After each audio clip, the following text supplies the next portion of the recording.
Bonjour à tous, j'espère que vous allez bien. On se retrouve pour le book haul du mois de juin. On est déjà mi-juillet, mais voilà, j'ai eu quelques petits soucis de santé et si vous me suivez sur Instagram, vous l'avez vu. Du coup, c'est vrai que je suis un petit peu fatiguée et faire des vidéos, j'avoue que c'est pas ma priorité. Et à ce propos, justement, comme c'est les vacances, il y aura peut-être pas une vidéo par semaine, tous les mercredis ou jeudis. Voilà, je m'octroie le droit pendant l'été de mettre mes vidéos un petit peu quand je le veux, en essayant d'en mettre une toutes les semaines, toutes les 10 jours. Mais voilà, on va essayer de faire un petit peu plus cool.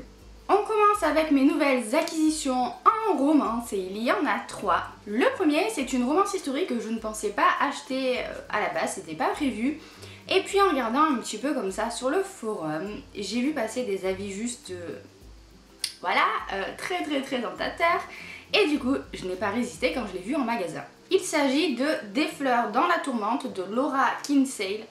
Et il fait partie de la collection Les Introuvables des aventures et passions de chez J'ai lu. Et généralement, ce sont des bons titres. Dans cette histoire, on va retrouver un duc qui avait tout pour lui et qui, à la suite d'un grave accident, va se retrouver handicapé. Et il va y avoir une infirmière, Archimédia, qui va venir à son secours et voilà. Le résumé, j'avoue, me fait beaucoup penser à Toi jusqu'à l'aube de Teresa Medeiros, que j'avais adoré. Donc je fonde beaucoup d'espoir dans ce petit. Celui-ci, j'ai un petit peu honte de vous le montrer vu son titre. Et il y a aussi des explications à mon achat. Il s'agit de Panstar, voilà, de Zara Cox. Alors, celui-ci je l'ai pris... à la base, ça me tentait pas du tout, j'aime pas la couverture, j'aime surtout pas le titre.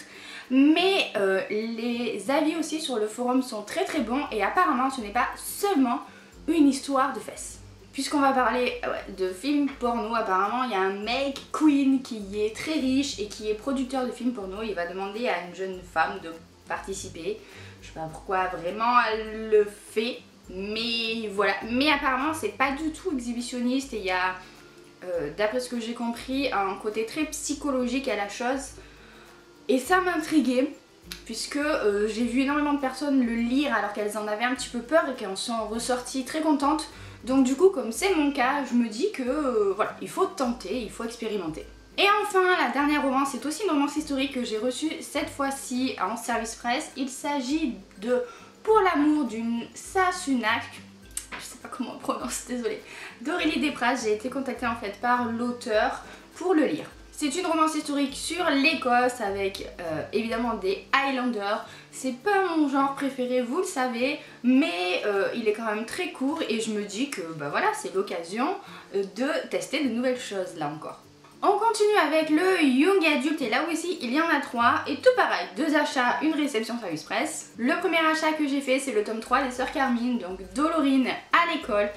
J'ai lu le premier tome que j'ai adoré, j'ai toujours pas lu le second tome, mais voilà, je me fais pas trop de soucis, sachant que la plupart des gens disent que le tome 2 est encore meilleur que le tome 1. Voilà, j'ai pas hésité très longtemps avant de me le prendre. Du coup je peux pas vous faire vraiment un résumé de l'histoire, mais... c'est du young adult fantasy, assez sombre mais à la fois aussi avec beaucoup d'humour, c'est français et ça vaut le coup d'œil. On continue avec un tome 2, il s'agit de La Faucheuse de Neil Shusterman, donc Thunderhead. J'avoue que je l'ai pris à Françoisière en fait parce que j'avais vendu des livres. Du coup ils vous font un petit bon et j'ai pu me prendre celui-ci, il est encore tout emballé. Et j'avoue avoir lu le premier tome à sa sortie et plus vraiment m'en rappeler. Donc j'espère que la lecture de ce tome 2 ça ira. Mais je me rappelle avoir adoré vraiment le premier tome qui était une grande découverte et d'une grande originalité. Donc j'espère que celui-ci sera dans la même lignée. Et enfin, le young adulte que j'ai reçu, il pèse son poids. Il s'agit du Dernier Magicien de Lisa Maxwell. Il doit sortir en septembre 2018, donc chez Casterman. C'est là aussi un young adulte fantaisiste en tout cas, puisque l'histoire se passe de nos jours à New York. Il y a une jeune fille, Esta, qui peut voyager dans le temps et elle va essayer de changer la condition des magiciens puisque les mages vivent reclus dans Manhattan et ils ne peuvent quitter cette île-là sous peine de mort. Donc voilà, elle va essayer de changer un petit peu cet état de fait Il y a de très bons avis en VO sur ce bouquin, donc j'ai quand même hâte de le lire, même s'il faut avouer que c'est une sacrée brique. On continue avec la littérature un peu plus générale. Le premier que je vous présente, c'est Tu as promis que tu vivrais pour moi de Karen Pont, qui me tente depuis sa sortie en grand format que je ziote depuis hyper longtemps. Donc du coup là, le fait qu'il soit sorti en poche, c'était juste obligé que je me le procure. C'est l'histoire de Molly, une trentenaire qui va perdre sa meilleure amie. Sa meilleure amie va lui promettre de vivre sa vie pleinement parce que voilà, c'est le moment ou jamais.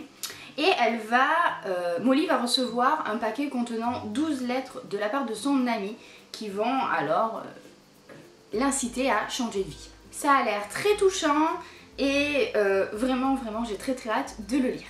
On continue avec un roman que j'ai déjà lu là, puisque pour le coup il est tellement court que voilà, il me faisait de l'œil. Il s'agit de La Tresse de Laetitia Colombani. Je vous en parlerai dans un prochain update lecture, mais c'est l'histoire de 3 femmes. Smita, une indienne, une intouchable qui va essayer un petit peu d'aider sa fille à sortir de cette condition. Sarah qui est canadienne, qui est une vraie working girl, qui est avocate, mais qui va souffrir d'un cancer. Et Julia qui habite en Sicile et qui va devoir reprendre l'entreprise familiale après un accident qu'a subi son père. Donc vraiment c'est 3 destins de femmes très différents et c'était plutôt pas mal, j'ai hâte de vous en reparler. Et pour finir sur les romans, en ce moment vous savez il y a beaucoup d'offres en librairie. Pour 2 poches achetées vous avez un poche offert. Et du coup ça a été le cas pour moi. Et je me suis pris donc en livre offert Le Manoir de Tyneford de Natasha Solomon. J'ai l'impression que cette histoire a un petit peu la même ambiance que Downton Abbey, puisqu'on va se retrouver en 1938, pendant la guerre.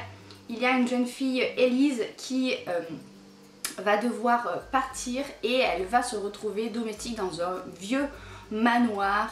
Et voilà, ça me tentait beaucoup, j'ai vu de bons avis, donc voilà, j'ai pas hésité très longtemps. Et enfin, pour terminer, je me suis acheté un manga, c'est le tome 2 de Otaku Otaku.